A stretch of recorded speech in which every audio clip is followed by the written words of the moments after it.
gives me great pleasure to be here this morning to review the passing out parade of your cadet corps. To you cadets, let me begin by congratulating you on your parade.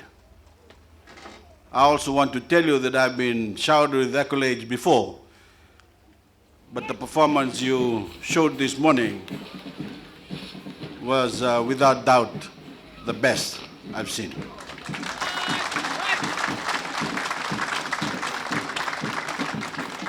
Your turnout, your drill, and bearing were of the highest standard.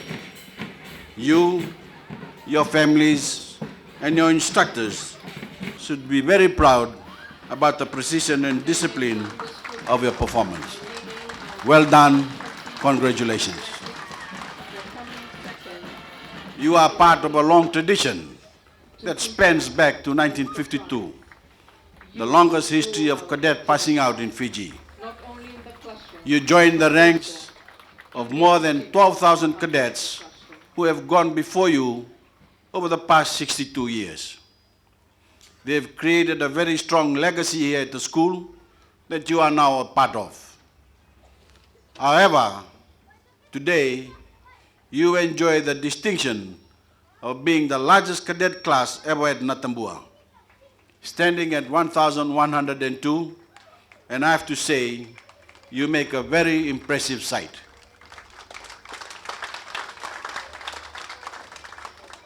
Your cadet corps is part of the long military tradition in Fiji that is the center of national life. It has served us with distinction in successive conflicts, the First World War, the Second World War, and Malaya. In more recent times, our job has been to keep the peace. For more than 3 decades, we have provided troops to the international community through the United Nations for its peacekeeping operations in various parts of the world. Our task is the most noble of all for any soldier, to try to prevent war, to put themselves between the warring factions, to keep the peace, to protect vulnerable ordinary people, to keep them safe.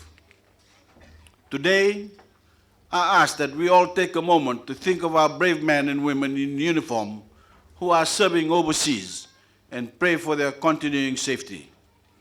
Let us keep them always in our hearts and always in our minds. If you happen to see a member of the armed forces, I urge you to go up to them, shake their hand, and thank them for their service. They are a great credit to themselves and to our nation.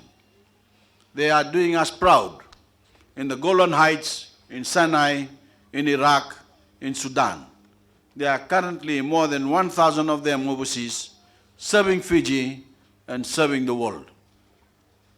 Some of you cadets here today will follow their example and go on to serve in the armed forces. Others might follow paths into agriculture, into commerce, into medicine and law, teaching, or theology. No matter what you choose to do, remember that there are many ways to serve your country. Every Fijian has the ability to give back and make Fiji a better place. Looking out across the parade today, I feel a great sense of inspiration and optimism about our nation. By joining the cadets, you embrace the notion of patriotism, love for your country, of discipline, duty, honor, integrity, honesty, and the wonderful principle of service that we must always place at the center of our national life. You've also been taught about the value and importance of leadership, and it is on this topic that I would like to say a few words today. On leadership. There are many different qualities that go into making a good leader. Wisdom, honesty, commitment, especially vision. But I believe that the essence of good leadership is leading by example. To stand up for the things you believe in and speak out when you see your values being challenged. I'm sad to say that we are currently witnessing a noticeable lack of leadership amongst many leaders in our society. Earlier this week, one of Fiji's main political parties came out and said that it believes that some Fijians are above others, that we can never all be equal. This is a remarkably divisive statement that stinks of the politics of the past. Any person who truly holds democratic and liberal values would be quick to dissociate themselves from such poisonous words. Yet, these comments have been met with a remarkable amount of wavering and weakness. Too few have had the courage to stand up for their values and strongly reject this attack against the basic notion of equality and justice for all. Where are those who claim to support a common and equal citizenry? Where are Fiji's very vocal NGOs? Where are the human rights organizations now? It seems like they are willing to sacrifice values that many of their members hold dear simply to stand in opposition to my government and my government reforms. This is not leadership. This is cowardice and political calculation at its worst.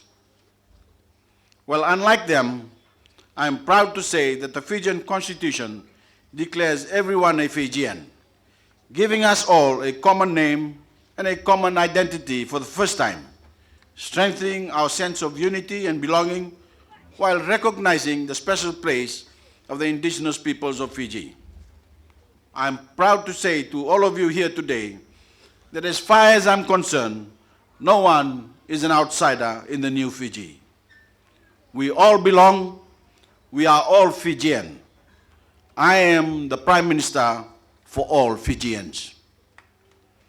I'm asking for your support to keep our country unified, to turn your backs on the politics of the past and embrace the bright future that lies ahead.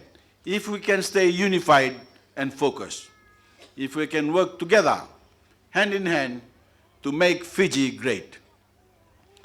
Cadets of Natabua High School, you have made me very proud today.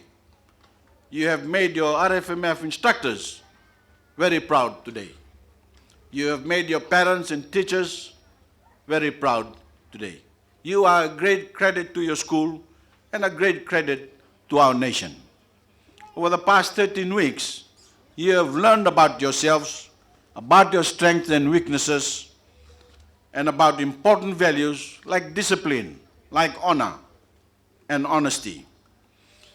Take these lessons with you as you embark on the next chapter of your life. They will serve you and our nation well. Thank you.